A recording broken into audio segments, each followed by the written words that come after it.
আসসালামু আলাইকুম, বিসমিল্লাহির রহমানির রহিম। সবাইকে স্বাগতম আমার চ্যানেলে। এখন ঘড়িতে প্রায় 3টা বাজে। আমি রান্নাঘরে চলে আসলাম। ফালুদা মিক্সড এটা রান্না করতেছি। 1 কেজি দুধের মধ্যে দিয়ে দিব, দুধটা বলক আসুক, তারপরে ফালুদাটা দিয়ে দিব। সারামণি বলতেছে আম্মু আজকে একটু ফালুদা রান্না করে দাও, কিন্তু আমরা সব সময় ম্যাঙ্গো ফ্লেভারটা খাই, কিন্তু আজকে ভ্যানিলা আছে, সেটাই আনছে সাইদুলের বাবা। এখন বলক আসলো, এই ফালুদা দিকটা দিয়ে দিলাম মিক্সটা। এখন আস্তে আস্তে জাল দিই।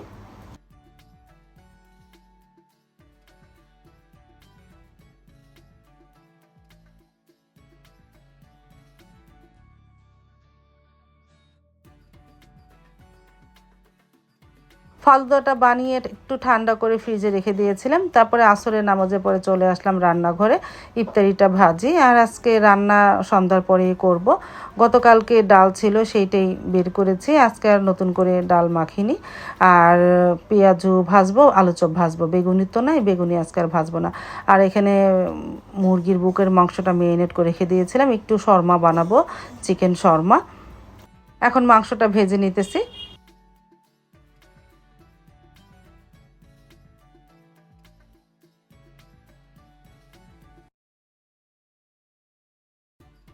আর এদিকে আস্তে আস্তে ভাজাও শুরু করে দিয়েছি। প্রথমে পেঁয়াজুটা ভাজলাম, তারপর আলু চপ ভাজতেছি।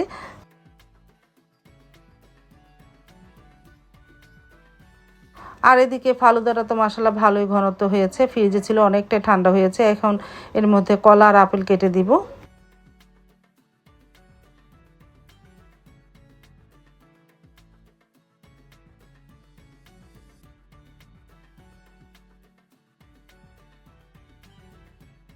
ফল কাটা হয়ে গেছে, মিক্সড করে ফেললাম, আবার একটু ফ্রিজে রেখে দেই, ইফতারির সময় বের করবো না।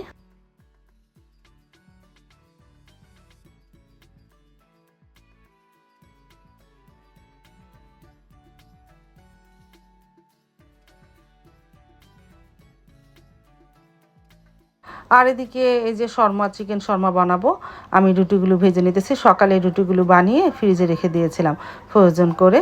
আবার সন্ধ্যার সময় দেখা গেল ইফতারির সময় বানাতে গেলে একটু সময় বেশি লাগে, এই জন্য আমি আগে সকালে বানিয়ে রেখে দিয়েছিলাম। এখন একটা একটা করে রুটি ভেজে, আর এদিকে মুরগিও গোস্ত ভাজা হয়ে গিয়েছিল, সাথে পেঁয়াজ, কাঁচামরিচ না, শসা, মেয়োনিজ। এই মেয়োনিজটা সাবা বানিয়েছে, খুব মজা লাগে মেয়োনিজটা।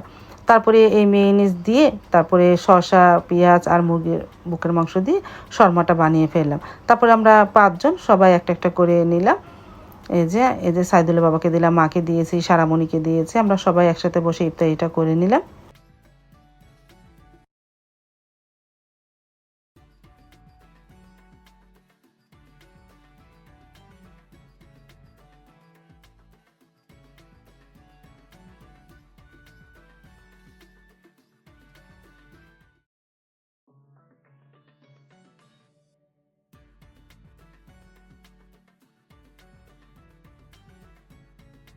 আজান দিয়ে দিল, আমরা ইফতারি করে নিলাম। বিসমিল্লাহ বলে শুরু করেছিলাম, আলহামদুলিল্লাহ।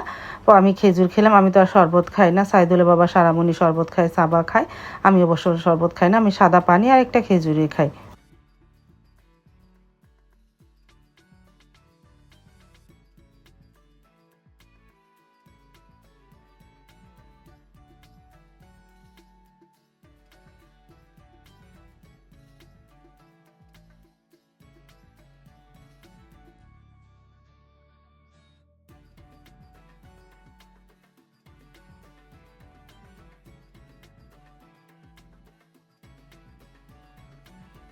তারপর তো মুড়ি মাখা খাবো। তারপরে সাইদুলের বাবাকে বললাম শর্মাটা আগে খাও, পরে মুড়ি মাখা খাই।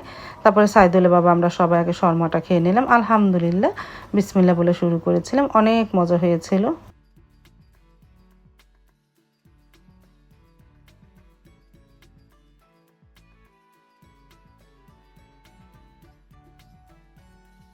আর এই যে সেই মুড়ি মাখা খেয়ে নিলাম।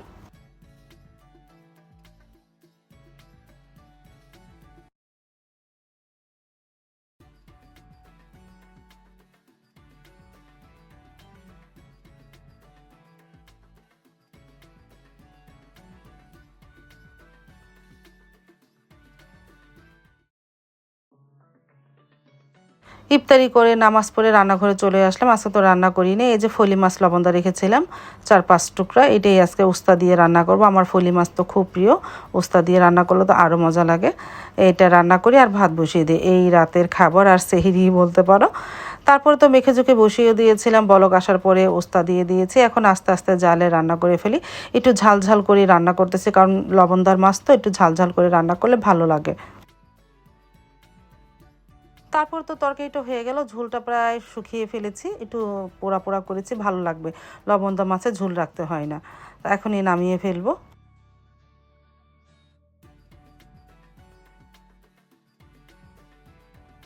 তারপর তো সাইদুল্লাহ বাবা নামাজ পড়ে চলে আসলো। মা অবশ্য খেয়ে আজকে তাড়াতাড়ি শুয়ে আছে। তারপর সাইদুল্লাহ বাবা আর আমি খেয়ে নিলাম, আলহামদুলিল্লাহ বিসমিল্লাহ বলে শুরু করেছিলাম।